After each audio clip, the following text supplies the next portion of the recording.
this is the fourth interview that we've done with Mr. Hager. So we've done three prior, and this one is probably going to maybe be the last one for a while. But this to me is the most important of them all, because this is the opportunity for you to hear from somebody that, like I said, has earned over $30 million in this industry, has also built teams, large teams, 250,000 people in 170 countries, and held it all together, basically an all volunteer army. And in the process of his 30 years in this industry, he's also been able to help other people generate $1 million in income in this industry. Some have gone on to be multimillionaires. For instance, one lady was a hairdresser. She went on to earn about $6-7 million while her time with Brad. Another gentleman was a pool boy. Brad brought him up through the ranks, and he went on to earn about $7 to $9 million with Mr. Hager. And then there's another gentleman that's also came to him very green in the industry of network marketing, but he had the dream and he went on to become $1 million a month earner, as well as now owning his own network marketing company as well. So with that being all said, Brad, I'm finally glad we've got all these technical challenges worked out. But with that being said, let's get this thing going. And so the very first question that I have for you, I mean, in your opinion, obviously you've got the credentials to proven leadership, but in that realm of leadership, how vital has it been for you as a building for a large successful business? Well, I mean, it's very important. I mean, leadership is something that I guess let me start with maybe describing what leadership is, because I think that Sure. why it's so important. It's very, very important that understand, because especially in our business, frankly, leadership is important in all walks of life, and we're all leaders, okay? And I'm going to get to that in just a second, but it is certainly important in growing a big team, especially in network marketing. I want to speak mostly toward network marketing, David. It's just, much of this would apply if you're building a successful restaurant, a successful daycare, or whatever type of business. Everything. I like what John Maxwell says. He says everything rises and falls on leadership, and it certainly does. Now, what is leadership, and what's the difference, and why do you need it in network marketing or in life? This is going to be actually a great little conversation here. I'm going to, again, you'll hear me quote my favorite leadership guru is hands down is John Maxwell. We've gotten to know each other through the years. He's written 30, 40, 50 books all around the world, taking them all around the world, teaching leadership. And so I'll quote him some, and I highly recommend that you. Matter of fact, I'll recommend some of these books a little later on, perhaps. But the reason I like him is because he kind of, I like to say, you put the cookies on the lowest shelf so the kids can get to them. And that's one thing about John's writing style. It's at a point that most people can get it and understand it. But leadership is very important. What is leadership? And why is it important? Because most people get into network marketing and think it's all about salesmanship. It's about selling, and out here and selling some products. Now, I will say there's nothing wrong with that. However, you're probably going to limit your income. If you want to be a top income earner, you're probably going to limit your income if all you're doing is focusing on sales. Matter of fact, I've watched people through the business. They're making $250,000 a year in corporate sales. They want to come into network marketing. They want to take their income to $50,000 or $100,000 a month, and they flame out because all they do is just focus on the sale only. And it's much bigger than that, because if you're going to go build a big team, again, if you just want to make a few $100s a month, maybe even 1,000 or so, it can all be about the sales. But if long term you want to get to the bigger money, you want to start developing leadership, because Marcia and I talk about a lot that you can outwork the plan and make 10,000 a month. What I mean by outwork the plan, you can just spin it up, go get a bunch of people, just keep ramming, jamming, going, and make yourself 10,000 a month, right? As long as you got some skills and you're focused and all that. But then you got to do it the next month and the next month and the next month, and before long you start to flame out, right? And so if you're going to make this thing happen, you want a lot of leaders, and you want to teach leadership so you can build a bigger team, right? And it's not just about you and your effort, okay? And so to sum it up, and I'm going to quote John Maxwell again, because I just think this is so correct. And what is leadership? And he says, and I agree with him 100%, that leadership is influence, nothing more and nothing less. And that is so true. And so when you think about it, influence of what? What type of influences are there, okay? And your leadership is you're going to be influencing people all the time, whether you like it or not, okay? different types of influences. Is, what do you do?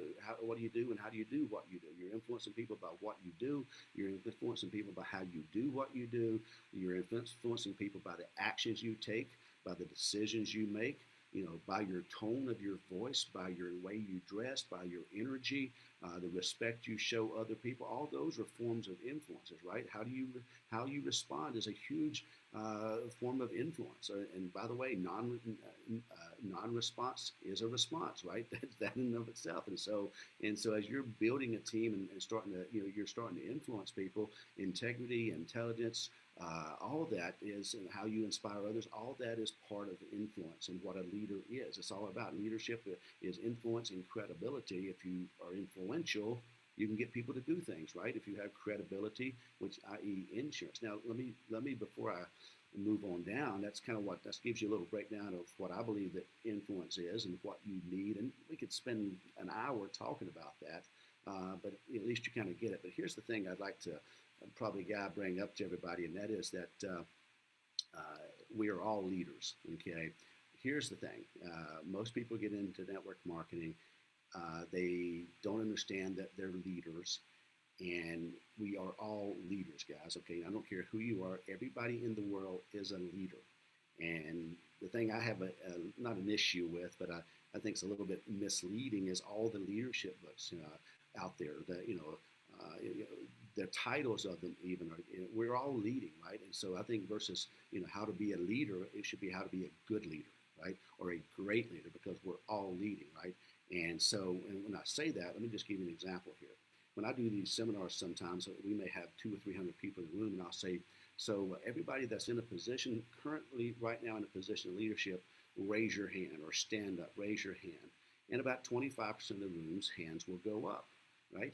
So 25% of people identify that they're in a position of leadership. So then I'll say, okay, great, let's give them a hand. And then I say, okay, how many people, by show of hands, are parents, have children? And about 80% of the room goes up. And I'm like, so you're not in a position of leadership? You have the greatest honor of leadership in raising a child. You're a parent, but you don't look at yourself as being in leadership, right? So here's, to me, the issue is we're all in leadership. We're all influencing, whether it's by choice or not. And this is what you have to get. And here's what I will tell you, is most of the people, we're all what I call serial leaders. We're leading every single day of our life based on some of the influence I just named a while ago, what you're doing, how you're dressing, how you're talking, all that. You're influencing people. In other words, you're leading people. Now, are you leading good? Or are you leading bad, right? Okay, and so here's what I will share with you. And this is a thought or an opinion, and that's that 90% of the world is leading unconsciously. They don't even know they're leading, right? But they are leading. And that's a huge mistake if you're trying to be successful. So one of the quickest things I like to try to do is when we bring people in our business is get them to kind of make a shift, if you will, and understand that you are leading. You may be leading unconsciously. But let me give you an example of that, a couple of examples. Leading unconsciously. From a health, let's just say health standpoint. We can do this in relationships, health, finance, network marketing. But let's just say, let me use a couple examples of, say, health. You should be weighing about 185 pounds. You weigh 300 pounds. Guess what?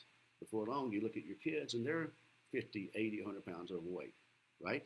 Because your influence, what you're eating, your actions, what you're saying, what you're teaching to your children. You don't think this is true, go to Walmart and look at the, 100-pound overweight mother or father, or 200-pound overweight mother or father, and then look back behind them and see their daughter that's only 14 years old and is already 100-some pounds overweight. And look at an 8-year-old son who's 50 pounds, 100 pounds overweight. And so that's leadership, guys. And so whether you like it or not, that's unconscious in most places, in most cases, unconscious leadership, right? And so what your goal should be, and as a leader of leaders, and if you're listening to this and you're in network marketing, you got to start switching from the unconscious to being a conscious leader. And I look at it, and it goes three ways, guys. It goes from being unconscious to conscious to deliberate, right? You go from unconscious leader to a conscious leader, understanding that everything is leadership, everything rises, and John Maxwell talks about everything rises and falls on leadership. We always think that, well, that's kind of cute. That's kind of an interesting saying, everything rises and falls on leadership. Well, there's an example of things falling on leadership. That they're a leader. That person is definitely a leader. but they're leading toward poor health in this example. Now, another example of a more positive leadership is, when those that are around us know that when we go out to eat, we in the service industry, et cetera, where we have a very good habit of saying please or thank you. Can I get some tea, please? Or would you mind bringing me some ketchup, please? Or whatever the case may be if we're at a table, right? And when people comes back, when they come back, we always say thank you. We always say thank you when we sign the check, etc. So if you get around our kids and they're out at lunch or dinner with us or by themselves, they have that positive reinforcement. We didn't teach them to say thank you and please, and we didn't get on them if they didn't. But just being around us, and we get these comments all the time. Man, your kids are very well mannered. They're very. Make sure I got my computer. I just noticed the battery was getting low, and so your kids are very well mannered, and even the wait staff, the waitress. Well, man, I just want to tell you, your son or your daughter or whatever, because they say thank you and they say please. There's a different type of unconscious leadership. Now, the difference is us, that wasn't unconscious. We say that stuff purposely for a number of reasons, but one is because we know that they're watching, right? Here's the thing, folks. You're in Marcia likes to call it the glass bubble, and we do. We live in a glass bubble, and especially in network marketing, but in your life in general, whether it's your brother, your cousin, your mother, or father, when you walk into a room, how you walk in that room, the energy you have, how you dress, all of that is putting off some influence, right? And the better influence you have, especially from a positive standpoint in this business, the more credibility you have, the more you can get people to move, right? To do the things you want to do. But here's the problem that I see. And I see this, and I'm going to tie all this together. This is a long answer, guy, but I'm getting to somewhere with it here, okay? So hopefully some of you are already waking up and realizing, wow, I am a leader. Because here's the thing. I've gotten to, over the last while, I used to say, when I'm teaching our team, I would say, if we say we announced a promotion, I would say, now leaders, here's what you want to do, right? Here's how the promotion works. Now leaders, you want to go get everybody in your team to do this, this, and this. Well, now here's what I've come to the conclusion. I realize that most people don't consider themselves leaders. So if I say leaders go do this, I wipe out, and 98% of the people tune out and think I'm not even talking to them. So now I've had to change that, and I say now sponsors. Now, because that means if they sponsor someone, here's what you need to go do. You need to go to those you've sponsored. See, because again, that's a major issue. Is most people in your team don't consider themselves leaders. They're unconscious leaders. And here's what happens with unconscious leaders in your team. They end up, in most cases, they go on to become despondent leaders. Now, what do I mean by despondent leaders? And I'm going to tie this in. Some of you are going to say, wow, I see that in my own team, or I've been through that myself. I'm an unconscious leader. I'm just out here thinking this is about sales and just about product. And again, folks, there's nothing wrong with that. And if all you want to do is make a few $100s, but I'm just telling you, if you want to make the $50, the $100, $200,000 a month, then you're going to have to say, I got to get a little more conscious. And I like to say, I get lucky on purpose. My acronym for luck is labor under correct knowledge, L-U-C-K, labor under correct knowledge. I tell people I'm the luckiest person I know. I get lucky all the time because I labor under correct knowledge. And so if you start making that shift from unconscious leader to conscious leader, and then eventually to deliberate leader to grow. But here's the problem. If no one's telling you this or bringing this up to you or your team, they're just going to go out here and meander around from unconscious leader, and in most cases, they end up in this as a responsive leader, right? And it can prove that easily because if that wasn't the case, your people would be making more money, right? And so when I say a responsive leader, I don't mean, response can mean suicidal. It can be that. It means loss of hope, right? And I don't mean to the extreme, but they lose hope in their business. Here's what happens. That unconscious leader gets in. They think it's all about the products. They think it's all about going out here and selling some people and all that. And before long, they really thought themselves as a leader, start building their business from a sense of leadership. They build it from a sense of salesmanship. And salesmanship's network marketing 101, right? This is why I've said I can bring salesmen that's made $250,000 a month. They come over here in network marketing and the companies we built, and they flounder because all they want to do is keep selling versus create leadership and leadership teams, right? So that responsive leader, once they brought in their first 5 or 10 or 15 people, 30, 60, 90 days down the road, once the hype and the excitement's out, guess what? They're not seeing this thing as leader. They're not building this team as a leadership and helping those people, and they start getting responsive, okay? And so what I mean with that, they start losing hope, right? They start losing hope. Well, I can't do this. I've been in for 90 days, or my people's not doing anything. And so they start becoming a hopeless leader. And again, when you understand the spotlight is always on, the camera is always rolling. Those people below you, they're watching every word you say. They're listening to everything that you put out. They're watching how you respond. They're watching. Does that person ever call me? Have I heard from my upline around? For long, they're again, they've lost hope, and their people are hopeless because they're leading from, again, as a responsive leader, right, from a place of response. So of hopelessness. Now, again, if you believe in the good book tells us that the three things we need to be successful in life and spirituality and is hope, faith, and love, right? So you got to have hope. You got to have. If there's no hope, then before long, same thing in your relationship. If you're not hopeful that your boyfriend, your girlfriend, your husband, your wife, if you don't have hope that they're going to be with you for the rest of their life, if all of a sudden you're on pins and needles because I'm afraid they're going to leave and then there's no hope. I'm hoping they're going to be a good partner. They're going to be integrity and loyal to me and honor and before long, if you don't have hope, guess what? Then faith starts to crater, right? And before long, when you don't have hope and you don't have faith, before long the love's gone, and hope, faith, and love. Then greatest of these is love, and it kind of stacks on each other. So as a leader, if you have to understand that, look, I am a leader as a network marketer, as a distributor. You have to start with, look, wow, I am a leader, right? And you've heard me say before, guy, I've said it all the time, and the first one you got to learn to lead is yourself. Leader of one, leader of many. If I can't lead one, I can't lead any. And when I make that quote, most people think that he's talking about I got to go lead the first person, right? Leader of one, leader of many. If I can't lead one, I can't lead any.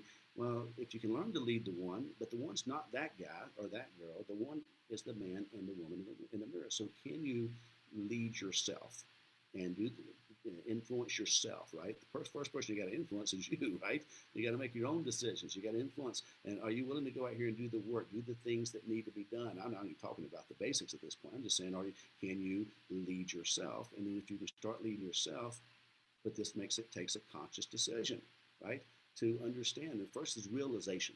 So first you got to get the realization. I got to realize that everything I do is, especially for my downline or my children or those I get around, you've seen it, guys. You've walked into a room based on who you are and how you do, and you can see when real leaders that get it, they walk into a room, right? And the energy starts to change, right? Now, it can be a bad leader and the energy starts to go down, right? And they can influence a lot of people. You can be sitting in a line. I was doing this not long ago, sitting in a line at a rental car place. And I'm like, there's 12, 15 of us in line. I'm like, they got one person working up there. Wow. This is, so I made a conscious decision to, be a good leader and a positive leader. And I got on my phone and, I was just kind of in a good mood. But for long, some of the people started to, well, I can't believe they don't have but one person. And guess what? Before long, that one person started, and then the person on the other side started. I can't believe this. I'm gonna call you. And then this one back here. Then the one gets to the counter. Man, they're just blessing everybody. So that one leader making a negative comment started fueling the rest, right? So you see how that goes. So it's really key and important, guys. And they did that, I'm sure, unconsciously. Of course, they may have consciously wanted to get everybody riled up, but most likely they probably just misery loves company, right? So they probably just anyway. So you're getting a little bit of what leadership's about here, and the thing I can tell you is buy into the fact and understand that you are a leader. Leadership is influence, nothing more, nothing less. The camera's always on, the spotlights, you're living in that glass bubble, if you will, so people can see, and they're going to make their decision. If the company sends out a promotion and your downline is waiting to see how you respond, and no response is a response. If you respond positive, oh man, this is awesome, I'm going to get me one, I'm going to buy this package, I'm going to go sponsor these people, I'm going to win this contest. And you start going through and letting your downline hear and see that, and maybe you're calling up and telling them how excited you are. Guess what?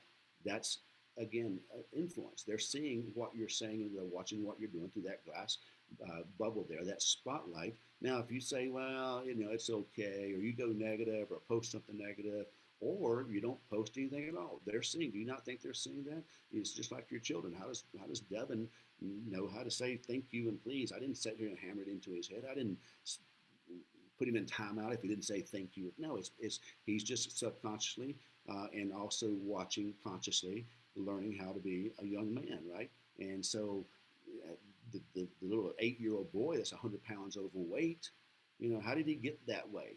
Do you think that was mostly his choice? Or do you think it was a choice of bad leadership from the parent, leading by example, being overweight themselves, making poor decisions on what to buy and how much to buy and when meal times could be and so forth, that led to that person, that little boy, being overweight, right? And so remember, folks, your people are watching you, and so decide to go from an unconscious leadership to a conscious leadership. And then from there, understanding that, okay, I realize I'm a leader. I realize everybody I bring in my team's a leader. I need to kind of help them understand this. And then from there, go to become a deliberate leader and deliberately trying to grow and improve and do the things you need. Guy, people ask me all the time, they say, Brad, what's the difference in people that, you guys that go in to make 100, 150, 200,000 a month and the guy that makes 2,000 a month? What's the difference? The guy that makes 7, 8, 10,000, 15,000 a month, and those you to make 100, 150,000. Right. And I can tell you, hands down, through my experience, it's three things: it's psychology, philosophy, and leadership. Psychology, philosophy, leadership. The guy that's making 100, 200,000 dollars a month, they have a whole different philosophy about their business, about leadership even. They have a whole different, and they use psychology and they understand how the brain works and use that to build the business, right? And they lead differently. They're deliberately leading. And the higher you rank up and the higher you go up, in more cases than not, from time to time, people get proverbially lucky. But in most cases, the higher you go up and sustain it, you've got a better understanding of leadership. And this is why I kind of relate to John Maxwell too, by the way, because John Maxwell, he goes through the different levels of leadership, positional leadership, etc. But why I related to him early on is in network marketing, what we're in a volunteer army. I cannot be Right. your boss. Positional leadership or title leadership does me no good because I can't fire you. I can't hire you. As an upline in the network marketing business, I need to learn the art of inspiration, of motivation, of leadership because I can't make you go do anything. And that's why I That's relate right. to John, because John, when he built Skyline Church out there in San Diego, he was obviously a minister. He couldn't make anybody come to church. He ended up with thousands of people in membership to his church out there, right? And I just admired the fact that, this guy is a similar like business. He's selling hope, like we're selling hope, right? Giving people hope, a chance to make some income, and have a better lifestyle, higher quality of life, better health. We're selling hope, and he's selling hope. And his hope is, you know, life afterwards, the afterlife, if you will, and going to heaven. But the thing is, he couldn't. I'm going to fire you if you don't come to church tonight. No, he had to inspire people to come, and then he had to inspire those people to go out and visit and bring in new members and get the word of mouth out, right? And so that's why I like his leadership style. I think why I've gravitated most because of his ability and he's coming from versus someone that is looking at leadership in a town in a sense of corporate leadership where you can that's the thing is corporate leaders, CEOs and presidents. Now, I'm not saying there's some great ones, and there's some great books written by them, right? And there's a lot to study there. But anytime you've got the whip, you can lead with the carrot or you can lead with the stick, right? And if you're out here whipping everybody all the time with this, and you can say, if you don't do this, I'm going to fire you. If you don't do this, I'm going to dock your pay. If you don't do this, then Right. you get a little bit of confusion on what really is leadership. Okay, and so that's a little bit about leadership. That's why it's important when you really understand that what you need to go from. And I've watched people do it. I've seen you guys, if you don't mind me saying, going from kind of unconscious being in this thing, going out selling and doing it. Then all of a sudden now you become conscious leaders, right? I've seen a lot of people again go from unconscious. I've watched them go to despondent leader, become a despondent leader, kind of, I can't even close the door. I can't get no one's wanting to sign up. There's a lot of despondent leaders right now that's lost hope in this situation we're in right now, guy. That's right. No one wants to do this. I'm going to wait till later. No one wants to buy any product. There's no opportunity. And so a lot of people have lost hope. They've become a hopeless leader, right? But I've watched people. But the great thing is what we want to do is understand and taking this information, we're giving you data.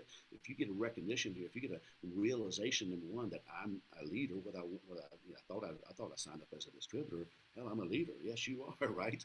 So you're a leader, not just a salesmanship. This is about leadership. If you want to make the bigger money, but now that you understand that and you can start looking for that, number one, you can make a conscious decision. Now, look, I'm going to stop being a unconscious leader, just kind of out here letting things happen, and I'm going to start being conscious of my influence and what I'm doing and how I'm doing what I'm doing and what I'm saying and when I was saying and if I respond, and I'm also going to watch for people that become despondent and see if I can help them get out of that. But then I want to get deliberate and say, look, I want to become a better leader. I want to, build a bigger team. I want to deliberately do that. And most of your people that are making, the bigger money, a lot of them, if they're making it on a consistent basis, have kind of coming through that. At least they're conscious, and most times they're deliberate. Now, but sometimes then you got to learn what to be deliberate about, right? And someone guides you and teaches. So hopefully that helps a little bit there, because I watch people go through these stages and they get despondent, and a lot of times that's when they quit. And of course, rightfully so, because their team's not doing anything, because they're negative, or they're, not responding, or they're not, all of a sudden they don't contact their downline for 3 weeks, and things happen, and they wonder why their team's not responding, right? It's not just putting them in, as we talked earlier, it's get them in, keep them in, and move them along. That's right. There's an art to that. So anyway, long answer there, but hopefully that sheds some light on some people and encourages you to say, look, I mean, this is a real deal, and I thought I could hide behind my title, hide behind my sponsorship, and they're not looking. I can tell you, they're watching. I've got 22 people, none of them doing anything. Well, congratulations, you're duplicating yourself, right? They're looking at your leadership. You're in that spotlight. The spotlight's always on. The camera's always rolling. They're seeing that, and they're doing what you're doing. They're getting despondent. 90 days in, 30 days, 60 days, sponsors 5 people. Now I can't get them, find them to do anything. Then, that's part of you, that's part of them. But if you're recognizing this, then now you can start looking, you can see these patterns here. You can consciously decide, I want to become a better leader. You can get deliberate about what you're teaching and training and how you're working your business, and see all this. And it starts to become a beautiful thing once you start learning that. So. Yeah, well, I mean, so from that in-depth answer, then we definitely know that leadership is very vital to building a successful business in any endeavor, whether it's in network marketing or a better be a boss, because people are always watching. So absolutely vital. Now, the next phase, the next step that I would like to kind of lean this conversation to, and I think you've already alluded to the answer of this, but maybe you can expound on it a little bit, is that you being a great leader is wonderful, and you've got these people doing what, moving along in the same direction, if you will, got the ducks in the row, if you will. They're kind of moving towards a common goal. But then what's the next step in there? I mean, how important is it to teach your teams how to become better leaders themselves? I mean, again, in our business, and again, it's different in other industries, guy, because again, it's again, if you're in church, if you're the pastor, then you got to get your deacons to hopefully become some leaders as well to help build that church, right? If you're managing, and this is the difference in managing and leading, you manage things, you lead people, question. Right? If you're leading or managing a restaurant, again, you got kind of the whip. You can make it's not as important. Again, it is important if you teach your waitresses and waiters to kind of understand what's going on, and they can get more sales. But it's not like they got to go out here and build another restaurant, right? But in network marketing, it's about what you sell, and you want to get a lot of other people selling, right? To dine with the classes, sell to the masses. You want as many people in your team as you can, and the more people, the more selling. The more. This is kind of our business model, right? And so so it's very important. As a matter of fact, write this down. There's no success without a successor, right? You want to make sure that you're teaching other people to be successful and to be a leader, right? Because you can only do so much yourself, and this is a hard thing to do, guys, because many of us are ego driven, and we want to go out here and do it all ourselves. And we all know, Guy, you and I have had this discussion. A lot of times you can just do it easier yourself. So let me just go do it, boom, boom, boom, versus getting Mike over here to do it, and it's really his responsibility. But when we do that, we can do it quicker. But Yep. Mike didn't learn anything. Mike didn't grow as a leader, right? Mike didn't start getting. There's an old saying: when you hear something, you remember it. When you see it, you do. When you hear something, you forget it. When you see it, you remember it. But when you do it, is when you begin to understand it, right? Mike can hear it, but he's not going to remember it. He can see you do it. He's going to start to remember it, but then he's only going to understand it when he starts to do it. So we have to start again helping people down below become leaders. Let me just say this to you: my life in network marketing changed. I guess it's 18 years ago, 20 years, whatever it was, 22 years ago, I guess. And I was doing okay. I was with a company making single that way back then, making 35,000 a month. My big months were like 65, but I'm doing okay. And I woke up one day and realized, man, I'm the go-to guy. It's been fun. It's been a couple, 3 years, making some pretty decent money as a single guy.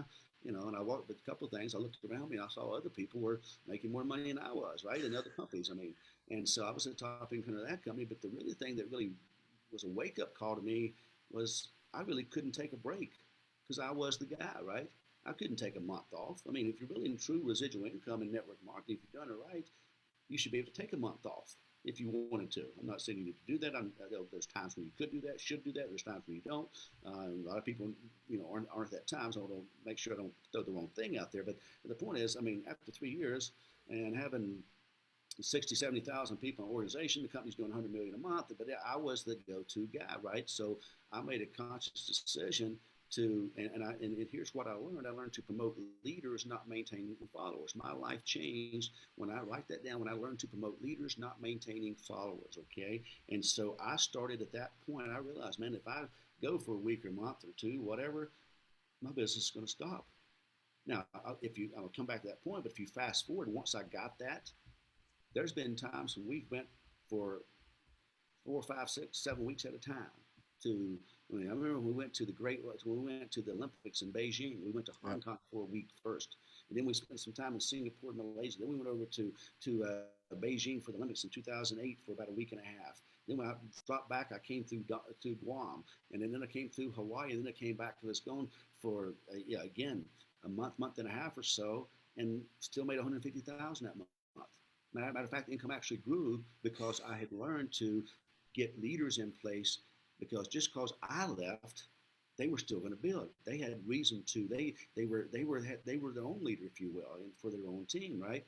But I couldn't have done that way back before I really realized that I got to promote leaders, not maintaining followers. And most of us are out here maintaining followers. So what I did is I started studying leadership. Okay, and at that point I started reading. This was actually when I got introduced to John Maxwell, by not in person at that time, but we're actually good friends now and spend hours at dinners with each other and things like that when he's in town. But that was way back before I hardly knew him. I was listening to his cassette tapes, but I knew there was something there, and so I started studying leadership and I started becoming a better leader. Because here's the thing: if you are going to teach this down and be deliberate, then you want to make sure that you are um, knowing what to teach, that you are a leader yourself. Because if you don't, he has a saying that it takes a leader to know a leader, to grow a leader, to show a leader, right?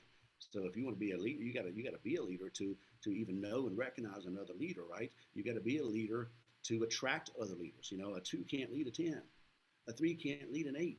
So you have to become a better leader so you can lead an 8 or a 7. Because I've watched it. I watch it all the time where people bring good leaders into their team and they can't lead them because you're a 2 or a 3 in the scale of leadership and knowledge and what you're doing and influence, and this guy's an 8, and that doesn't work, right? So you have to become a good leader yourself, and so it starts with you, leader of one, leader of many. But then as you start to grow, you'll find it's kind of magical. You'll start attracting better leaders, and the thing is, it started attracting them. They were already there, but now you're Yeah. recognized because you know what one looks like. You're able to recognize them now. You're able to even sometimes you may have recognized them before, but you didn't know what to do with them. They were out before they got started really good because you couldn't work with them, handle them, etc. Right? And so learning to again, so that was a lifestyle. That was a change for me when I learned to again start promoting leaders. And so it's very important. Again, to understand that, right? And you know, people always ask me, what is your favorite leadership book, right? And I always answer is always the same. It's the one I'm reading now, right?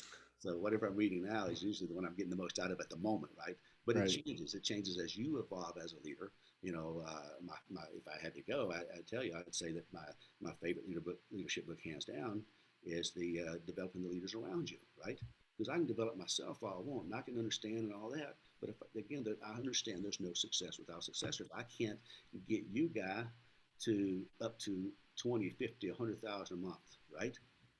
Then I'm not, you know, again, and if I got you to that, then we're doing millions of dollars of volume probably that's flowing up, and even I'm making more money. But it's not just about the money. Right. It's also the money is kind of a report card of how good we're doing, moving volume, growing leadership, right? And so I have to learn, you know, at first, and I will tell you, it was first about me, but then it was learning to develop the leaders around you. Okay, and so and it takes you know, it takes being able to be a leader yourself.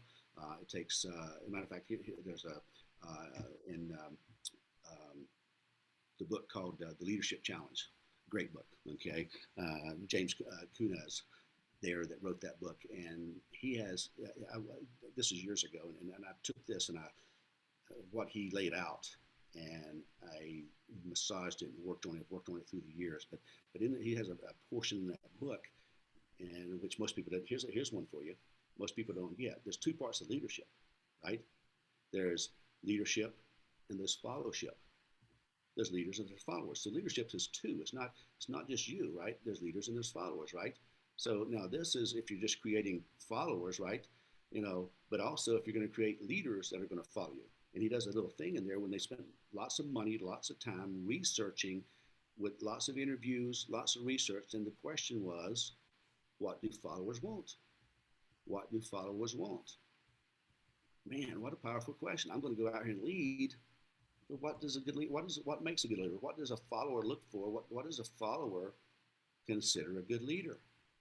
Right? Powerful Right. stuff to think about, right? When I talk about what philosophies and psychologies, this is what I'm talking about. The difference in a leader is making X, and the difference in a leader is making, or somebody's making this, is what are your thoughts on leadership, right? What's your philosophy? Philosophy means thoughts, right? Do you have any meaningful thoughts on leadership? What are your thoughts on dress? What are your thoughts on sharing the plan, right? Here's the problem, guy. Most people have ignorance and apathy. I don't know and I don't care, right? If I ask you what's your thoughts on, doing three-way calls, well, I don't know, I don't care. It's not important. See, that's the thing that you can kind of, as you start working with leaders, when you ask those questions, you can have a meaningful conversation if they're starting to develop some successful philosophies, right? And so, but I mean, what a powerful thing to think of. What do followers want, right? And so, now, matter of Right. fact, I'll let you know here a little bit so you can kind of understand, because I can tell you, if your group's not growing right now, this is going to be powerful stuff for you, right? I've kind of given you some information to make sure you flip the switch and understand, go from unconscious to conscious and deliberate, but also that your people are going to be in these modes and you got to help flip them out, right? But now, once you get somebody that's conscious and wants to be deliberate, and you want to be deliberate, what are they looking for? What do most people say makes a good leader? Number one is trust. Can I trust you? So I'm going to give you four of them, right? And there's others. I'm going to give you the main four, and I'm going to elaborate on them just real quickly here. We'll move on, guy. But this is major important. If you Okay. are a leader, and you are one, right? Everybody in the world is a leader, right? Now, whether you want to or not, whether you want to admit it, whether you're leading on purpose or unconsciously, whether you're a positive leader or a despondent leader, you are a leader, and we just got to realize that. So if you are out here building a team, do you even know what your team wants? Why is your people not following you? And by the way, much of this goes into the sales appeal, right? When you're sponsoring someone, you're going through your sales pitch, they're kind of evaluating you and saying, should I get signed up with this person? Because if they're not signing up, many of these things are the reason you're not given the confidence, you're not influencing them, you don't have the credibility, influence, credibility, you get it? So if you've got the credibility, if you've got the influence, you have power, right? And so that's the leadership, right? So the number one thing they want is trust. Can I trust you, right? Now, here's the big thing. Here's the big one, because when I say this, I always have to clear when I do these seminars, because the people think, well, yeah, I can be trusted. They know I'm not going to steal from them, right? No, no, no. That should be a given, guys. People Right. should be able to trust you from that standpoint. Just carte blanche. They should know, look, I can trust God. I don't have to worry about him stealing from me or lying to me. That should be a given. If not, then man, we need to get another book going for you called the Bible, right? Which is a great leadership book. But but that's not what they're asking. Can I trust this person to go the distance? Can I trust them to be there? Can I trust what they're saying? They're telling me they can help me make a 5,000 a month or 2,000 a month or 500. They can. If you're doing the product side, that can I trust what they're saying? Is there any before and afters? Any documentation? Can I trust them, right? Because they're sizing you up unconsciously. They don't even know they're sizing you up half the time, guys. Right. But the people you're following in particular, once they're in your team, they're making decisions on your influence. Go back to that whole list: what you do, how you do what you do, how you say what you say, your tone, all of that. They're just, and this is their minds are bringing, just like crazy, man. They're just amazing. They're just hearing this stuff. They're listening. They're listening when you don't even think they're listening. They're listening when they don't even think they're listening. And they want to know, can I trust you? Can I trust you, Mary, to take me to 10,000 a month? Can I trust you to take me to 100,000 a month? Can I trust you to be there for me? Can I trust you to call me back when you say you can? So can I trust you? And I can spend an hour on that. I know we got to go here. The next one, number two, and that's number one. That is the number one of everything that a Yep. follower wants. I want to be able to trust you. I know you're going to be here. You're not going to skirt out on me. You're not going to be here 60 days and go next week. And guys, this is um, very important. Okay, very important. The trust part is okay, and you being there for them and showing evidence thereof. Okay, in the same book that James Kunaz talks about, he talks about the VIP leader. Okay, vision, involvement, and persistent. Right. And so the persistency in this, if you're here today and going tomorrow, if you want to ruin your trust with people, then be on the phone with them and all of a sudden take 3 weeks off, take 2 weeks off while you've got a group going, and all of a sudden, guess what? Inconsistency is it turns into lack of interest. Write that down. Inconsistency produces lack of interest. So you get inconsistent, you get lack of interest in your own business, your own company. But if you're inconsistent working with your downline, then it starts creating lack of interest. It starts portraying lack of interest from them to you, right? She's not interested. He's not interested. So the trust thing is that could, man, I could talk for hours on that, but that trust is number one. Number two is competence. Competence, right? Are you competent? Do you know your stuff? Do you, are you into, I mean, have you, is there any evidence that you are sharing the plan? Is there any evidence that you know the product? Is there any evidence that you know the competent? Are you competent? If I ask you questions, and by the way, as you start up, it's fine to, while we do three-way calls, it's fine to say, I don't know that, but what I do know is this, and let me get you on the phone with somebody, and because we all start somewhere, we're all learning, but even, but are you competent? Do they feel that you're competent to take them to the trust and the competence start to run together? Are you competent to take me? I trust you. I think you got good intentions. I think you're going to be there for me. I kind of trust you can take me there, but are you competent to take me there? I can trust that you really believe and want to take me there, but can you take me there? Because that's what they're looking at, okay? Because if they're not, guys, they're not going to, if they don't trust you as the leader, again, the leader is to get them to move, right? That's what you're trying to do is influence them to go to work, to become better, to sell more products and all of that, right? So you're trying to get them. That's what the leader does. That's what their influence does. Their influence is able to get them that maybe wasn't going to get in the business to get in the business. Their influence is maybe to get the person that is despondent to turn them around with your own influence to get them to believe and to trust you and to believe and show confidence that they will now go to work, right, and become a great leader, great distributor for you, right? And so are you competent, right? The next one is vision. I just mentioned that a while ago. Can you cast a vision? Can they believe? A man without a vision will perish, right? And so are you good at selling the vision? Do you ever talk about, do you ever tell a great story? Do you ever share a story that makes them understand, man, that's, I'd like to do that. I'd like to make 10,000 a month. I'd like to make 5,000. By the way, I'm not making income plans, and you got to do your business the way you do it. I'm just but most people don't want to be doing business with a wandering generality. They want a meaningful specific. They want Right. somebody specific and saying, hey, how would you like to make this? Or can you let me share with you about this guy who's made this. Giving stories. Can you paint the vision? And number four is inspiration, right? Now, inspiration, you may think, well, vision and inspiration is the same thing. No, a follower wants a leader that they can trust, that is competent, that has a vision for the future. Where are we going, coach? Right? Where are we going, upline? What's the vision? I'm just brand new. I don't know the vision. What's the vision? Where we're going? And then inspire me in spirit. Inspiration is, if you break that down, in spirit, right? Are you inspired? Are you in spirit? The vision is where you're going. It's what the plan is. And the inspiration is to effectively communicating the vision, right? You have the vision, and then you have to be able to effectively communicate the vision. And that's, if you can master. Then there's others. Okay, if you want the others, get the book. It's called the Leadership Challenge, right? And it's by James. It's James Kunez, Barry Posner there, and Okay. it's just chock full of just great stuff. Okay, it's just one of the. I mean, I read a lot of leadership books. These are James Kunez. Warren Bennis, by the way, that's another name, one of my favorites.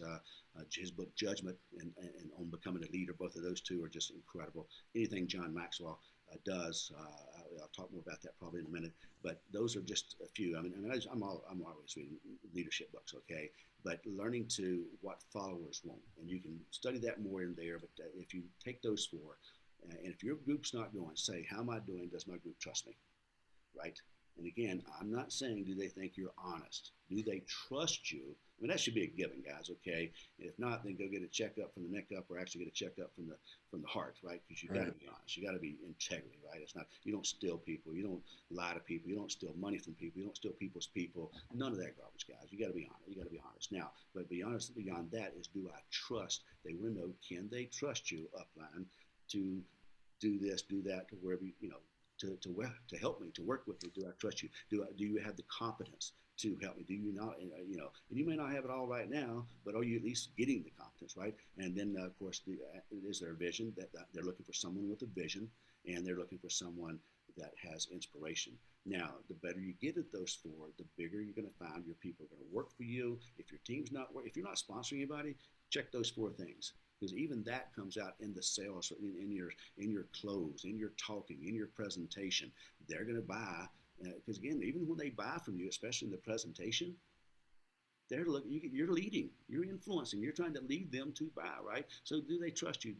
Are you confident? With what you're saying, do you have a vision? Why should I get in board and spend my $500 or $1,000 or whatever? Are you inspiring me to do so, right? And so those four things there are very, very important.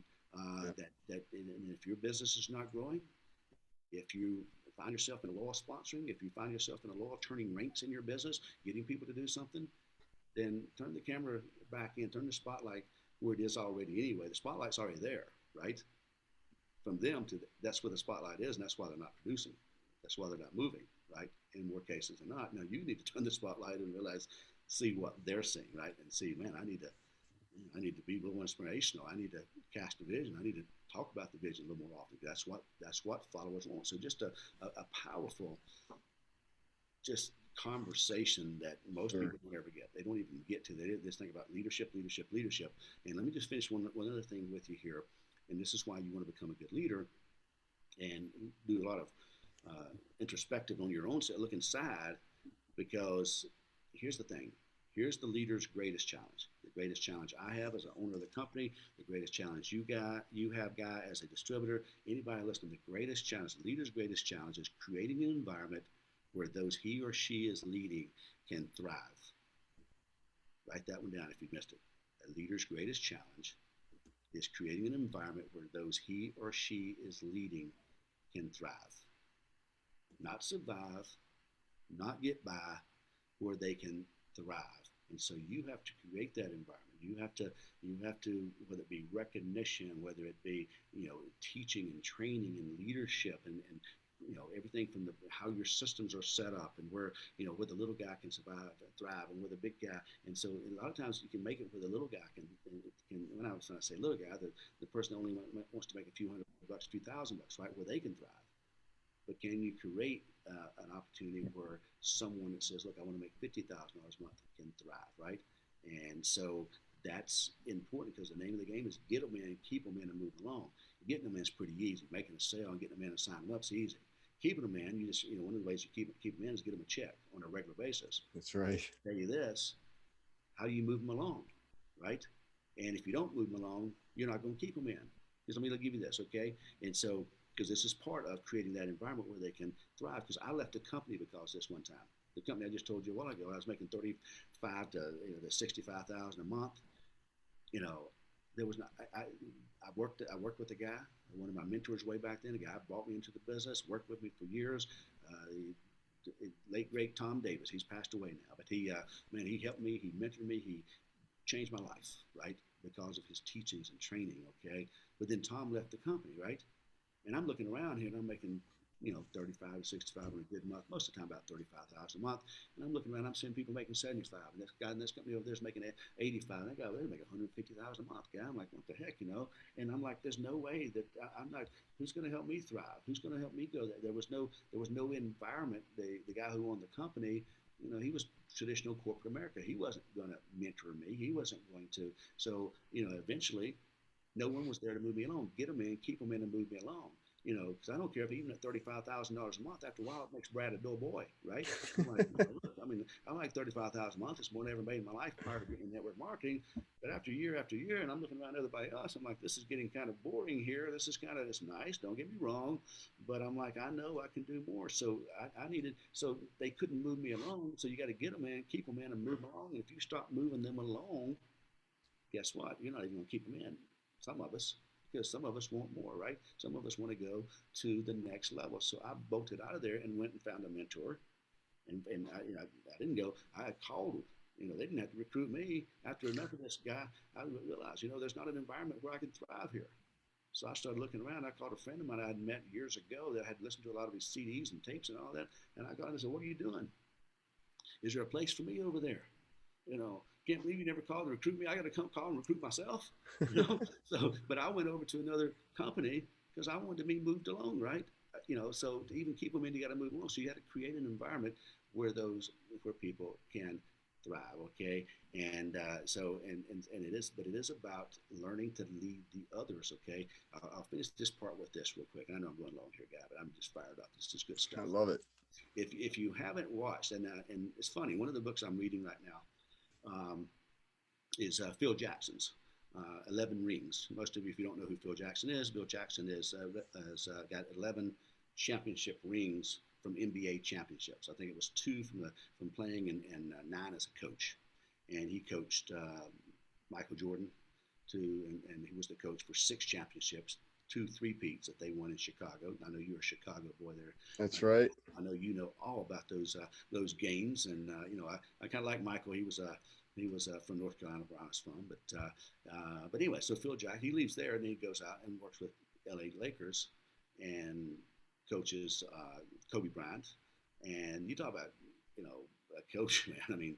To have to coach those egos and those people and all that, unbelievable. It's a great book. I'm not sure if it's the one I would read first if I were you, but it is a good book to put on your list there, right? Okay. So, but I happen to be reading that book right now, and so what is it, about a couple of weeks ago, whenever it was, or this week, whenever it was, a few weeks ago, the very last season, Phil Jackson would always theme the season. He would create a theme for this coming season, and the theme was The Last Dance, because they were going to break up the team. Phil Jackson wasn't going to be the coach anymore, etc. And they made that public. The front office did, so they had The Last Dance, where they came out with this, and so they allowed a film crew to film the entire season, locker rooms and all that, and they just now brought out a series called The Last Dance, and it's all about the basketball season, Michael Jordan. It keeps going back, guy, from that last year, 1997, that last year, but it fits back into all the players' uproots and their beginnings and when they came into the team. It just keeps going back. Okay. It's fascinating, okay? And one of the things that's so prevalent, because everything is leadership, guys. Everything is leadership. I don't care what book you're reading. I don't care what movie you're watching. There's leadership stuff you can find everywhere. There's influences. There's things you can get. And I'm always looking, even movies when I go, or even recreational reading, I'm always looking from a leadership standpoint. So I'm watching this. I started watching it two nights ago, I think it was, yeah. So I'm like, because all of a sudden, this book I'm reading is paralleling with this series that just came on, right? And so I've kind of got a little sneak preview on some of the stuff that's coming up, right? Because I'm not through with the book, but I'm almost am. And so I started watching this the other day, and guys, I can tell you, it is a great, even if you don't like basketball, if you like basketball and like the Bulls and like Jordan, etc., it's a great series to watch. You can go find it on ESPN.com and go watch. It's like 53 minutes, 55 minutes per series, and I think there's 6 of them now. I don't know how many there's going to be, but so I've watched the first 4. And the thing is, guy, just to finish, you probably say, "Where's the hell is he going with this?" So, the thing is watching Michael Jordan. And I'd already got this from the book, Phil Jackson's book, 11 Rings. I was already getting this, but how Michael Jordan started off. He was scoring 37 points a year, in a game per year, winning scoring titles for 2 or 3 years in a row. And when Phil came in the first year to coaching, which is like 3 years into Michael's career, he told him, he said, "Look, you're going to have to give up the scoring title, but you'll win championships." Right? And Michael said, "Well, I can probably go from 37 down to 32. That probably still win the scoring championship." And but the whole point was, look, Michael, you are the leader. You're a one-man show. You're the leader, but you're probably never going to win any championships. In other words, you've got to teach these other guys to be a leader and and help them become leaders and become a supporting cast, so you can go win championships. And of course, as the rest they say is history. But this series, if you go watch it in conjunction with what we've talked about today, with this open mindset, and you start looking from unconscious to conscious to deliberate leadership, you'll see a lot of that going on with the different players coming in, whether it be Dennis Rodman or John Paxson or Scottie Pippen. And but you watch Michael go from being the leader to being a leader of leaders. And now the leader of leaders, guess what? When he was the leader, I want to be the guy. I want to be the guy. Just like Right. I was back then, guy. Guess what? He didn't win any championships. Once he started becoming a leader of leader and getting his team involved. Remember, I talked about that a while ago. And Kunez's book there is VIP, right? Vision, involvement, and persistency. And so when Michael started he was always had the vision. He wanted to do it, and there was no more persistent guy than him, but he wasn't getting these other guys involved. Once he became a VIP leader and started getting these people involved, you watched that whole thing change. And as you watch those series, you'll start seeing that. It's just really a great display of everything we're talking about here today, from the unconscious to the conscious to the deliberate. It's from going from being a leader to teaching leaders. Um, but anyway, just a little plug there. No, what I really enjoy about that is because that really goes back to the heart of the question. And so there was a lot in there to glean from. One of the things that is it safe to say that in this process of you leaving that one company to go to the next company, because you're become unsatisfied just at 35,000, you see a bigger vision for yourself, and you want to start growing. One of the things that happened when you made that jump and you got mentored and you started getting into that 6-figure monthly income, one of the things that kind of happened in that shift is that you became better at developing the leaders underneath you. Is it safe to say that? Oh, absolutely. I mean, for sure. I mean, guys, here's the thing. I mean, Coach K, another basketball. I'm from North Carolina. I'm a big basketball fan. So, trust me, I don't read only, I don't read only leadership basketball books. But yeah, I read every type of leadership book, and every kind of book for that matter. But Coach K and his book, Leading from the Heart. Again, the most arguably the best college basketball coach, certainly of our era for sure, hands down, but arguably of all time. But he talks about what leaders do now sets up what they do later. And there's always a later. Write that down. What leaders do now sets up what they do, what he or she does later. And there's always a later, right? So back to that whole series there, you know, Phil comes in, starts teaching the triangle offense, and starts teaching them again how you practice is how you play, right? Another big one, and that's one thing you'll get out of there is how intense the practices was. I'm an NBA fan, a basketball fan, but I didn't realize how. I mean, their practices many times got out in brawls and fights, even right. And it's that intense, and how you practice and how you play, and what you do now sets up what you do later, right? So if you're playing hard now, if you're studying hard now, becoming deliberate now, it's going to set up, like we did. Okay, so to that point you just brought up, guys, is when I was making that 35,000 a month. I really couldn't take a month and go to anywhere, right? But because I learned to promote leaders and started getting leaders and growing leaders in our team throughout and helping create six-figure earners, six-figure even monthly earners That's down right. through, then I could. So that's doing that. What I did now set up what I could do later, right? So it afforded me to go for a month and a half, and to spend that was I mean, even the cost of that vacation, it's tens of thousands of dollars that we would spend on that vacation. And I did because what I did now afforded me or set up what I could do later. And that's positive or negative. If you're doing nothing now, like for instance, this past month we had like a lot of companies, we had an amazing month. But I watched some of our, people, leaders, kind of take the month off and kind of just, but even with them off, man, we had amazing best month of the year, recruitment's up through the roof, rocking and rolling, turning ranks. But these leaders that kind of take the month off, guy, that's setting up what they got to go do later. Now because they let their team come backwards, now they got to go restart and get them going again. So just kind of think about that. Is what you do now sets up what you do later. And there's always, write that part down too. What a leader does now sets up what he or she does later. And this is the best part. And there's always a later. That's powerful. That's good. Yeah, absolutely. Well, I do have one more question. I don't care how long this goes because this is an exquisite opportunity and I'm not going to let this go by. So this is a great way to wrap up this interview as well in this series. And I want to say thank you again for all your time with talking about this. But if you do have the time to answer this one last question, what would you suggest people do to become a better leader? Maybe they don't have that mentor in their life right now, or maybe it's they don't have the desire, or whatever it is. But I mean, what are some of the suggestions you have to help a person want to become a better leader or to become a better leader?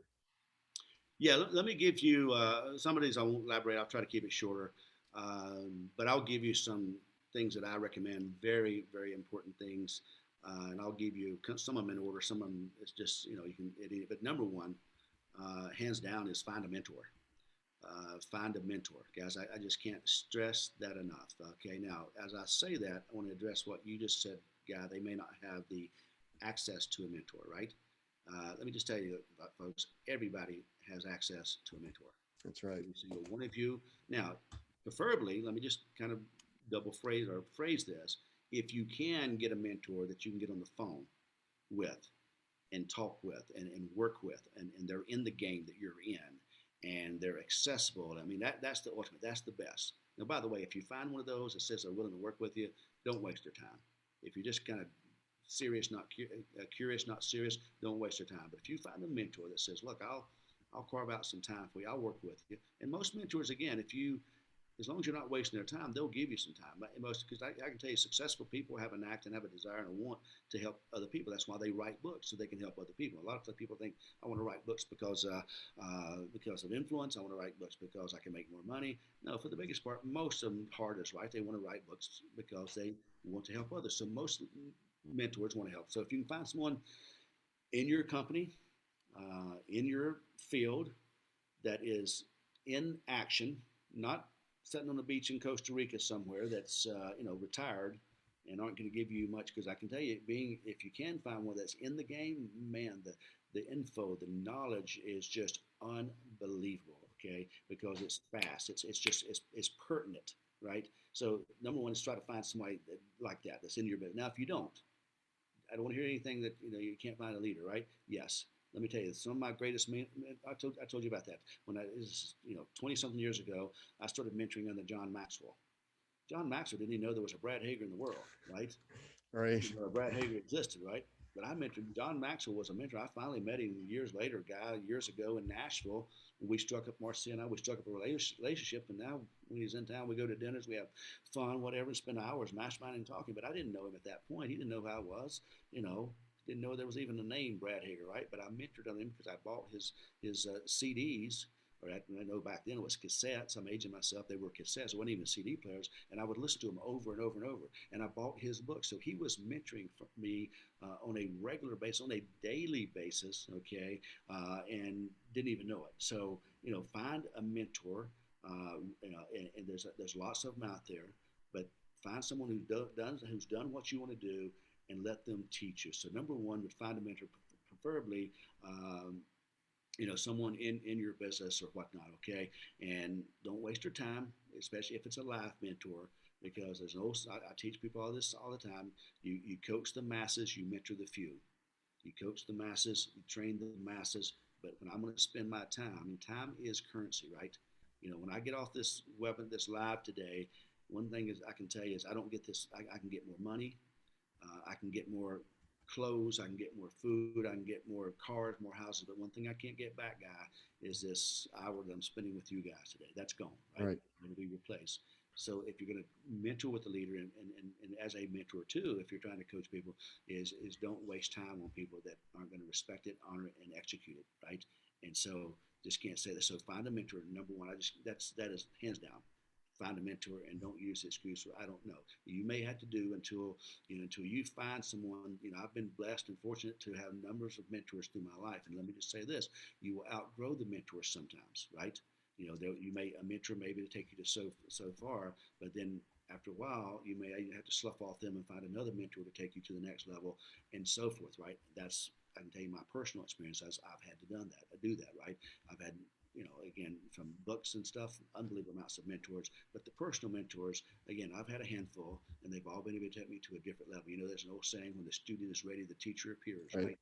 So get yourself ready, and you'll be amazed that when It'll you are appear. ready, the John Maxwell or the Tom Davis or the Gabrielando or the Brad Hager, whoever shows up, right? And it's part of it's about being. You hear me talk about this a lot, guys. Part of it's about being at the right place at the right time. And people think that's all it is about life, right? I was in the right place at the right time. No, there's lots of people. Look at Facebook, look at Microsoft, look at whatever you want to look at. Look at Bitcoin or whatever. There's billions of dollars been made by people, and most of us were in the right place at the right time, right? We heard of this product, or we heard of Google, we heard of Microsoft, but we didn't buy the stock. We were all in the right place at the time. It's not just being the right place at the right. It's not just being the right place at the right time. It's you being right at the right place at the right time. You being right at the right place at the right time. There's been many times I've been at the right place at the right time. Bitcoin's an example. I mean, I could have bought Bitcoin when it was, dollars versus thousands of dollars, right? But I wasn't right at the right place at the right time. I had the money, right? And I would be what that would be if I, So anyway, you get the point, right? I wasn't at the right. I was at the right place, like many of you. But it's not just being at the right place at the right time. It's you being right, and that's when the synergistically the magic happens, and you start meeting up with those mentors, right? So number one is get a mentor. Number two is read. Okay, become a reader. You can hear this said a lot of times. Readers are leaders. But let me just tell you, take this a step farther. Become a hunter. Become a hunter, right? It's one thing to read, but it's another person. It's another thing that when you just seek out knowledge, when you go hunt knowledge. If you're just a reader and you're waiting, and by the way, we have a recommended read list. I'll be glad to share that with you guys, even if you're not on our team. But we have a regular recommended read list of what we recommend you read to become a better leader, a better networker, to make a big top income earner, right? There's about 20 books on there, right? And so become a leader, right? An avid leader, a reader, right? But a leader is just not, it's much more than that. Become a hunter. Hunt down information. Hunt down, when I finish one book, I'm hunting another, but most of them I got 5 of them stacked up. And I read books, I listen to books. I'd listen. I make myself in my phone. Right here, I got ebooks or whatever it's called on there. Ebooks, I guess it is. And even the one right now, 11 Rings. I'm not reading that. I'm listening to that on audio. I at least no less than 20 minutes to 30 minutes, at least, sometimes an hour or two of audio books every day. Now, the thing with this book, like many books, I prefer to read books, right? And so if I'm reading books, I can mark them up, right? Okay. And so this book here, some books are so good that even though I listen to them, then I got to go buy them as well, because now I can't let what some of these things Phil's saying in here. And I just can't let that just blow to memory and have to listen to it 50 times. And I do a lot of times. I'll go back and listen to the same chapter again before I move on, right? But I want to take that. As a matter of fact, let me see if you can see this here. This is I can give you some different books here, but this is when you take these books here, and I want to just write them up, right? I carry a red pen on if you see that or not, but I'm always writing in them, and I can come back and make notes in them and stuff like that. And so Right. that's so the book of Phil here with the 11 Rings. I'm listening to it. It's freaking amazing, but I'm like, now I got to go spend, I think I spent $15 for it on ebooks, whatever it was. Now I got to spend another $20 to buy it because it's that dang good. And I'm not just going to sit here and say no. So I'm going to hunt it. How did I find that book? I'm hunting down. I look for people that are successful. That's how I got the Coach K. But so I'm looking for people successful. Sometimes in our field, sometimes outside our field. So be a hunter. Go seek. I mean, Solomon years ago. I'll finish this part with this about the reader or seeking or become a seeker, become a hunter. Solomon. If you ever go back and read the Bible, he was got like in today's standard, he'd probably be a trillionaire, right? He was the wealthiest man in the world one time, and God blessed him. And with all this, I'm keeping the story short. If you go read it yourself, you'll see. But basically, God says, "Look, Solomon, I'm going to make you the wealthiest man in the world. You're going to have more cattle than anybody, and more livestock and so forth." And he did that because he said what God said. He said because you sought out wisdom and you sought out knowledge, right? You didn't seek out riches. You didn't seek out, material things. You sought out knowledge and wisdom, how to lead your people. And you Right. sought out knowledge and wisdom. So because of that, I'm going to bless you with all the wealth in the world. You will never lack for anything. And you can take from that what you want, but pretty much says, look, study for the knowledge and the wisdom, you'll get the wealth, right? That's kind of what I'm talking about. You have a hunger for knowledge, a thirst for wisdom. Knowledge is knowing, and it's what we're talking about with books. And then wisdom is what you get from applying the knowledge, is the experience, right? Okay, so number one is become a mentor, become a reader, but don't just stop at a reader. Become a hunter and seek it out and go get it and stay on top of it. Don't wait for your upline to say, read this book. Go read a book, read a book. I mean, everybody has a chance to read 15, 20 minutes or listen to 15, 20, 30 minutes a day. Now, because no one's more busy than I am, right? And so, and let me just say this to you. There's no saying that if I had, 8 hours to chop down a tree, I spend 10 of it sharpening my axe, That's right? right. So kind of remember that, guys. Some of us, we think, well, I just want to go do versus getting any better, right? Now we're back to leadership again, okay? Tao Su said the greatest carver makes the least cuts. The greatest carver makes the least cuts. And I can tell you, many of you will go share the plan 5 times more than I will, but I'll make more money because I don't have to make all the cuts you do because my axe is sharper, right? And so, we can go out here and chop down a big old tree, and you may take, 500 whacks to get that big tree down, and I may take 100, right? You're working 5 times as hard. The greatest carver makes the least cuts because he's using the right equipment.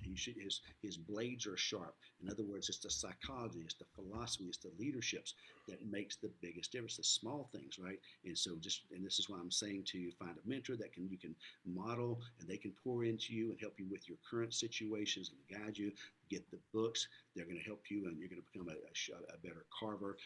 Number 3 is become a note taker. I can't stress this enough, guys. Note take, note take, note take. As a matter of fact, get yourself a journal or 2 or 3.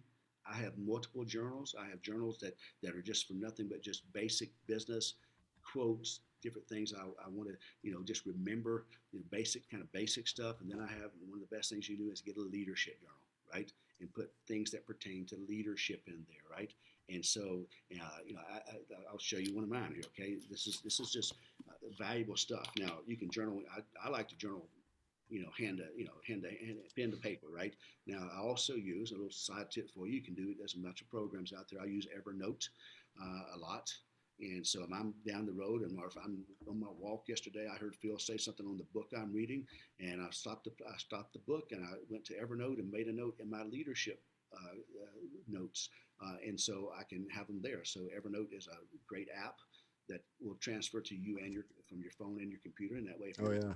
so if you want that, I mean, there's a lot of them out there. That's just the one I use, but I'm talking about journaling. Is what I'm talking about, and getting a journal and taking notes, become a note page. I mean, I can show you guys. I mean, and if you can see some of that, I don't know. Can you see that, guy? Yeah, that's so we can see it. So you can see just various leadership team building, and so going through the steps of that. And so I take what I learn, and I write this stuff down, and I just so guess what? If I need to go do a 2-day leadership training, there's all kind of wealth and stuff and knowledge that that I can bring out, right? Over here, I mean, it's just on and on and on. Now, some of this came from, where did I get all this? From experience and from taking things from John Maxwell's Developing a Leader Around You, and exemplifying those. I got drawings in here that if I'm going to do that, counseling sessions. What is a counseling session? When should you do them? All that stuff, right? all these different things that we do and teach. Just and then it just goes on and on and on. So if I want to, events, how do whose event is it, and when building for events. And so I got stuff about events here, building for events and events. So you'll know if all of a sudden you need to, what's your philosophy on events? Are they important? Who should go? You know, when does an event start? When does it end? Who participates, right? Whose event is it? And so how do I build for events? I need to get 50 people to this event. What is an event? Is an event a conference call? Is it a live? And so, I mean, we go through all that, right? Okay.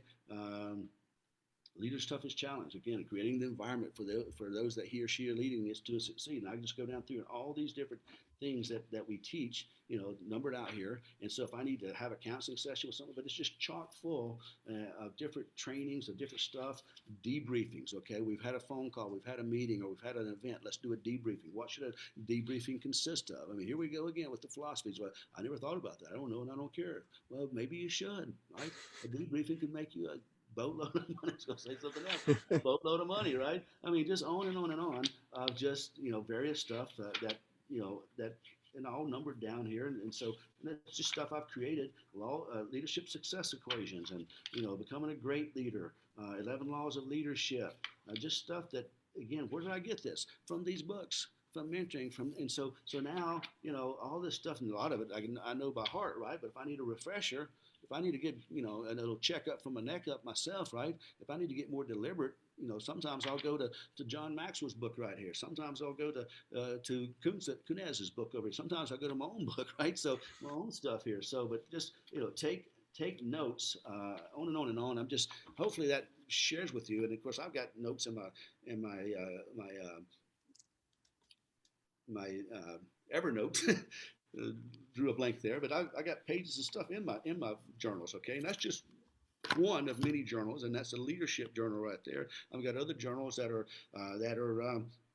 just for basics, right? So if I know if I'm going to go do a leadership training, I'd probably take this. Now I may take this to a basic training just to reflect on, and if I, but otherwise I'd probably take just my basic stuff. Sometimes, so, but it's just to keep you on track. I mean, why would you want to lead? And this is why I got to go buy the book, guy, because there's so much good stuff in that book. I just can't sit here and just commit it to memory. And so if I take that book and so let me show you this. This is Well, while you're doing that, one of the things that Elka has really impressed Elka and I over the years, I mean, we've known each other for many years, is how when you're able to get up on a stage or even in our mentoring sessions on how you are able to pull all this knowledge out. And it's a proven fact that when you write stuff down, that our brains register and remember things different ways depending on how we receive it.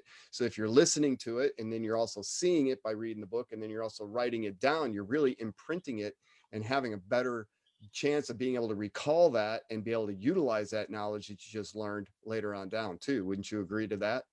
Oh yeah, it's just the recall. I mean, and even taking the notes and taking look. I mean, look at that. Here's John Maxwell's developing the leaders around you, right?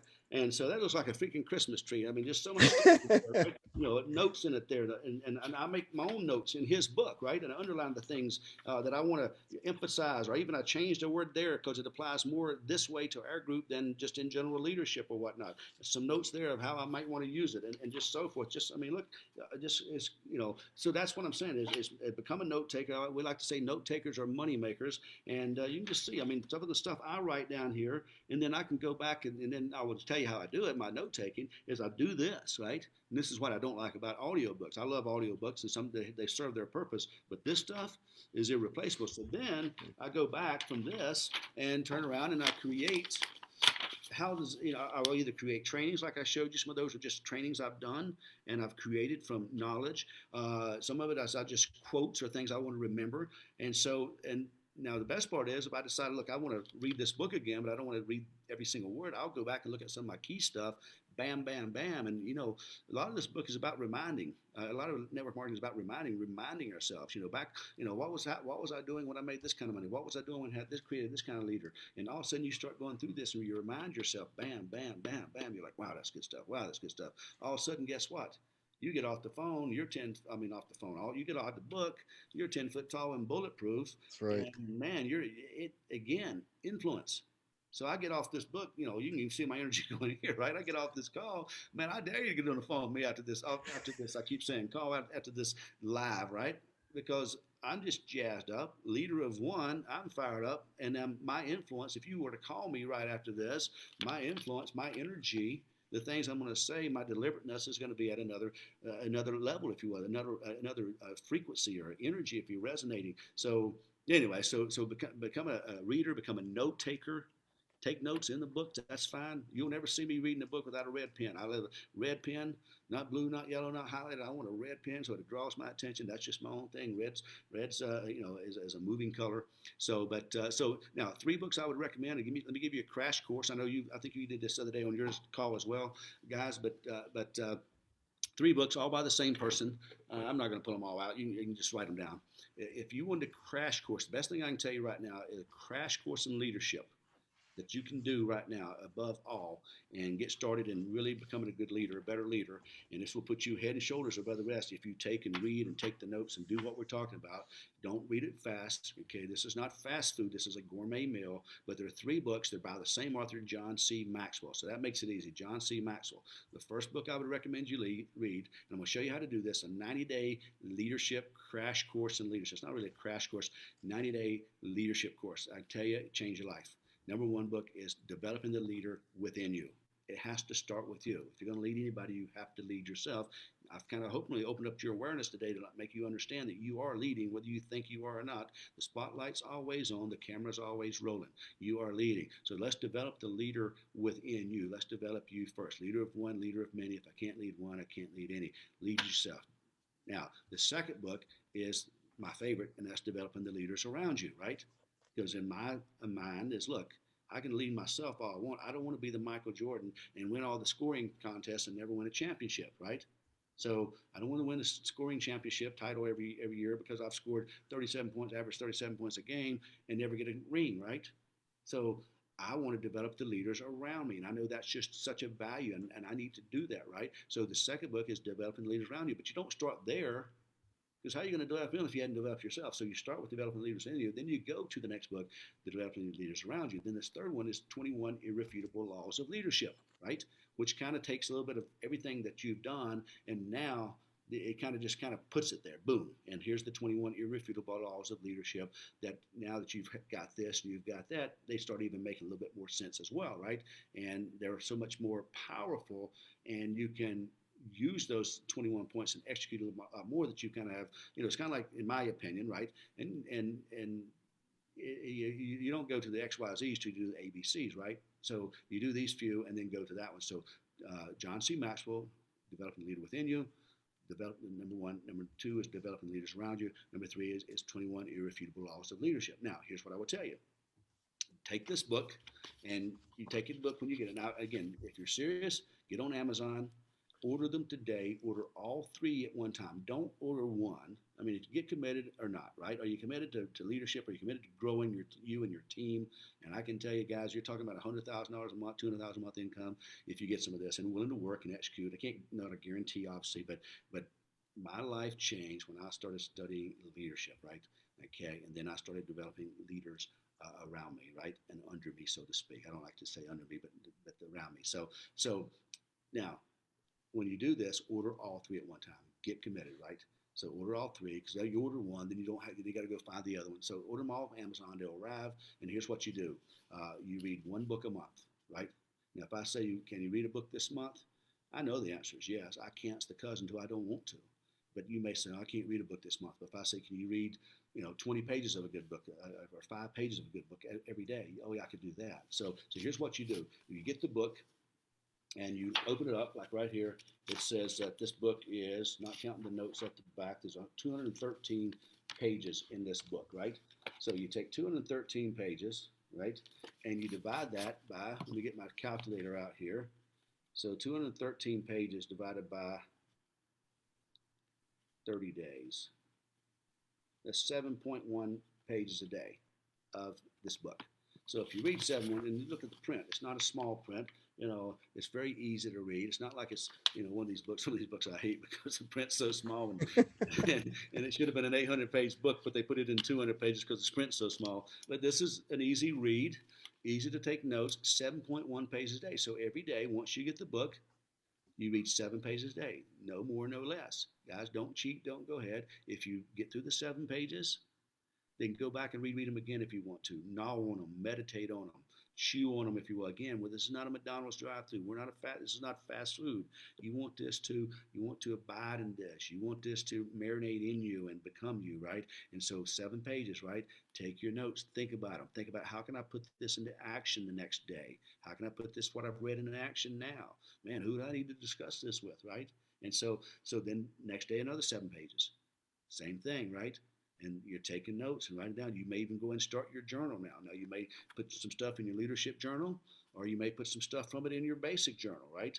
Now, if you may want to wait to the end of the book and then come back and get the highlights and do some of that. I do a little bit as I go most of the time, right? Now, my big stuff, some of this, I'll wait and go back to and just really not want to go back and massage and think about how to relate to our business and if we are training it down, what do they need? So 7 pages a day and you're done, right? Then the next month, you don't wait to the first of the month. If you get it on the 15th, from 15th to the next 30 days, and the next month you start another. If you need to take just a couple day break, that's fine, but don't go stagnant, right? So then you start the other one. The other one's going to be about the same size, right? It's going to be around 200 pages, 188 pages, whatever it is, 6, 7, 8 pages a day, and you do that one. And then the final one's 21 irrefutable laws of leadership, and you break that down and you do that. And guys, I can tell you, and then from there we can give you other great books, other great leadership books. As you can get to the recommended list. But for a crash course in leadership, that's the best I got, right? Outside of mentoring and getting some other people with you, that right there, I'm just telling you, is life changing stuff.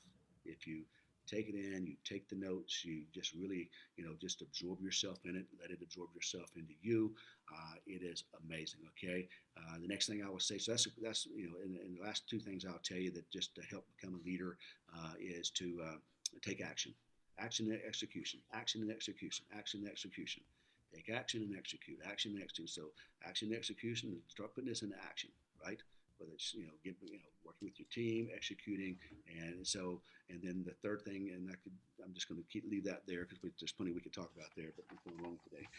The other one, the last one is start from what you're learning, start teaching others, okay? Because that's who the teacher learns the most, right? And so when you're teaching, it's amazing when I go to these seminars we do, 2-day seminars, success seminars, whatever it is, man, the people in the audience think they're getting it. They think they get blessed. Oh man, this has changed my life. This is great. I got 20 pages of notes. I got 5 pages of notes in my journal. I got whatever, and I'm thinking, yeah, when they come up, shake my hand after, I'm just like, yeah, you're right. You think you got it. No, I got it today. I got it. I'm thinking the teacher always gets the most. So start teaching others, okay? Because remember, there's no success without a successor. So you want to start teaching this down and start growing leaders, right? And start watching your business start to change, right? So that's what I would share with you on how my how to become a better leader. Again, find a mentor, read books, but don't just become a reader. Be a hunter. Seek out knowledge on your phone. Seek out now. If I went to your phone today and I went over there, you can go into your phone and it tells you what's your favorite apps or how much time you spend on whatever apps, right? If I did that and I looked at yours, what would it say? Would it say punk rock? Would it say rap? Where were you spending most of your time, right? Would it say Facebook? But yet I go to the music set. There's no music being played. There's no books being read.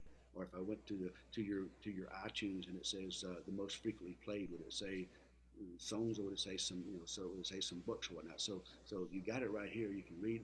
By the way, I do buy books here that I even read on here as well. I don't really like that as well. If I'm going to read it physical, but I do this. I don't want to be on an airplane or something, not have something to read or listen to. So I do both. But my very favorite really gaining knowledge outside of mentoring and working from a book standpoint is again from just reading a physical book with a red marker with the red I buy those red pens by the box. Okay, so find a mentor, become a reader, become a hunter, take notes, and start journaling, start creating your bank of information, right? Your mental capital, right? But you have it in here and you have it there. Okay, so your notes. Read the 3 John Maxwell books if you want to get a great crash course in mentorship. Put it into action and execution, and the final one is teach others. Okay, and guy, we probably should wrap it up with that. That's what I would be doing, and that's what's changed my life. Wow, Brad, thank you so much. And I really hope and I that everybody truly appreciates the time and the knowledge and wisdom that you've just shared with them. People will be able to go back and review this. And because you have just heard from somebody this is not theory, as you like to say. I mean, this is actually proven results that Brad Hager has been able to achieve over these many years of being in this direct sales industry, being able to teach other people to do it as well. And so I mean, for him to be giving of his time and pouring out from his heart what's helped him to become so successful. So if you've never had a mentor be able to do that for you, or you always wondered, wouldn't it be nice to hear from a millionaire and how they did it and be able to share that with you directly, folks, you just got it. And Brad, we cannot thank you for all your time, all over all four of these interviews that you have given us. Maybe we'll get to do another one down the road. Somebody has a suggestion they'd like to hear from you about, we'll definitely take that. We'll bring it up to you. Maybe we can do one of these again in a month or so. But for that, I really want to say thank you from the bottom of my heart. I know Elka and I are very blessed to have you as our friend and mentor as well. And you're the real deal. I mean, it doesn't get any better than you in our world. So I really appreciate it, Brad. Thank you. Well, you're welcome, Guy and Elka. You guys are absolutely awesome, and I'm just so proud of you guys, watching you guys grow. Yeah, guys, if you guys have any other questions, any need, reach out to Guy, Elka. Put some big hearts and likes on this live here if you got some value on it there, and feel free to come back and listen to it because that is again the repeats, the replays, Guy. As much of the time as where you get the big nuggets that you missed the first That's time or right. two going through. But appreciate you guys. You guys are awesome. Thanks for having me, and we'll talk to everybody soon. Hope you got a lot of value here. All right. Thank you, Brad. Thank you, everyone. Bye bye.